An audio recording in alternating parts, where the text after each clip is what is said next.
We are catching up with Olivia Newstead and Nikki Arthur.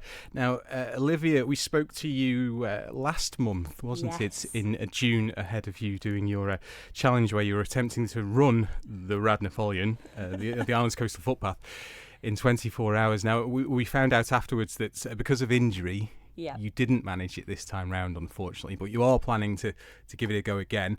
First off, the two of you, tell us about the experience of the first run. Oh, it's so hard to describe, isn't it? It was just crazy. Really, really great. Obviously, there's loads of fantastic memories, particularly how everybody came together on the day. It was such a great team, wasn't it? But I think we learned a lot of lessons, would you say? Yeah, I'd say it's like the age-old saying, like, don't do anything new on race day, and we decided that we'd do all the new things on race day, and it just didn't quite, the dynamic was just a bit different, and it was just, it didn't quite work at the beginning, and then Olivia's knee from silly injuries, wasn't quite on par either, so, like you say, you've learned, all you can do is learn from these challenges, and go again. Yeah, if you don't get it the first time, you just keep going until you get it, especially if it's something that you want, which it is something that Olivia's been working towards for what feels like forever. So long. Yeah. Because you made it to around the 60-mile mark, was it, I think? Yeah, so we got to about 65 miles before we had to pull out. So Nikki ran the first, how far, 20 miles? I ran the first 20 and then stopped at the Sound and then came back out later on because I'd initially said to Olivia that I would run the last 50 miles with her, and if anybody is going to be needed at a time on a race like that, it's going to be in the last few hours. So I decided to keep that and stop at the Sound and came back out to the last 50 miles from Douglas.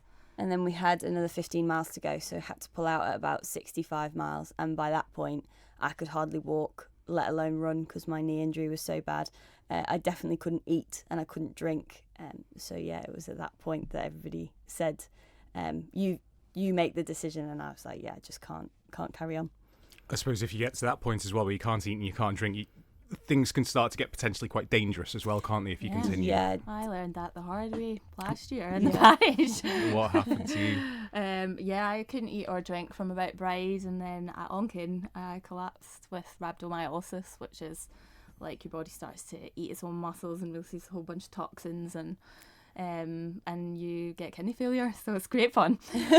Sounds delightful. The not eating and drinking was a big thing for me, and when Olivia was saying what do you think I should do, I could pull from that experience, learn from it. Thank goodness you were there for that. Don't put yourself in that position, because it took me a whole year to get even close to where I was before that. It was so horrible. So it had that much of an impact on your body. Yeah, it was really bad. Yeah, so that's a word of warning there. Exactly. And at least you pulled out now, and we're thinking about we're going for it again in a couple of months' time, and that's the main thing. 65 miles is a crazy amount to run anyway. And if you feel a little bit like 65 miles, it was 65 miles.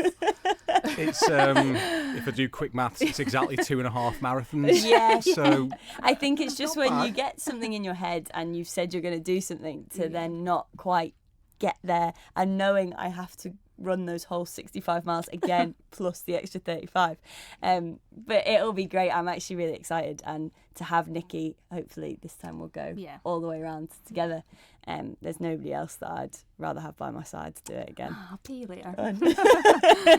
So you said you've learned some things and you're going to take those into this next attempt. When is it going to happen? And what have you learned? How are you going to do things differently the next time?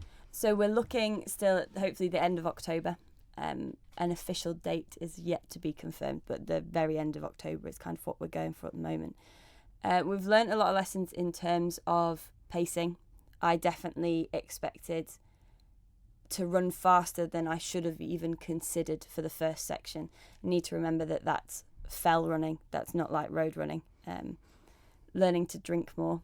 I was dangerously dehydrated by the time we hit Port St Mary, but luckily my friend's fiance is brilliant, and he just every mile would tell me to drink a little bit more.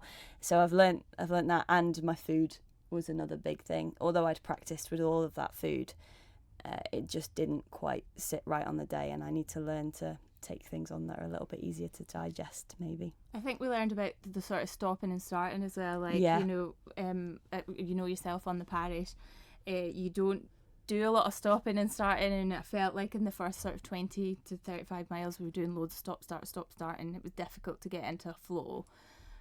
So we know that we're just going to, go for a lot longer in the first sort of 20, 30 miles without stopping and starting and stopping and starting, because it's difficult to get your rhythm, and we learned about that too. You will have quite a lot more darkness to contend with this time as well, won't you? Makes it more fun. Exactly. We thrive, I think, in bad conditions. That's what I'm going off. So our start time will be different. We're thinking more sort of 7 a.m. this time. Basically, we just think that running for a longer period in the darkness might actually be better. One of the biggest things I struggled with was the idea that I had to run through the night and then I still had half a day to go before I finished. If I can run through the night and then finish in the morning, I think for both of us that will probably feel a little bit better. Yeah, going almost on that parish walk timing. 8 a.m, 8 a.m, 7 a.m, 7 a.m. Yeah. Yeah, because there's always going to be rubbish parts of like an endurance event. Always going to be rubbish parts. There wouldn't be an endurance event, and it might as well be the bits in the dark. Yeah, exactly. And you do like those first couple of legs are difficult fell running legs routes. So, getting them out the way is probably the best thing that we can do. And then you're just going to be plodding on, in the night, and it is more fun. Yeah, it might seem random, but like you're thinking about other things rather than your breathing and how rubbish you feel, because you're like, oh my god, what am I going to step on now? I learned that my fear of slugs on our run was even worse than I thought. We saw so many slugs, but you're too busy thinking about that to think about how much it hurts. And we had great people out last time that came out with speakers or in fancy dress, and if we can get that again, I think going through the night will be no problem. And injury wise, how's the knee? It's on and off.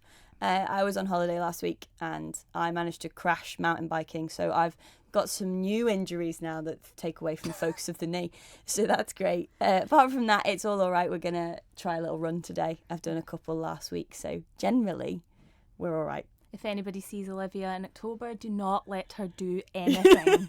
Nothing. No more horse riding for a little while, I think. No more nothing. Okay. Wrapped in cotton wool. Wrapped in cotton wool for the month. I think that would be a good idea.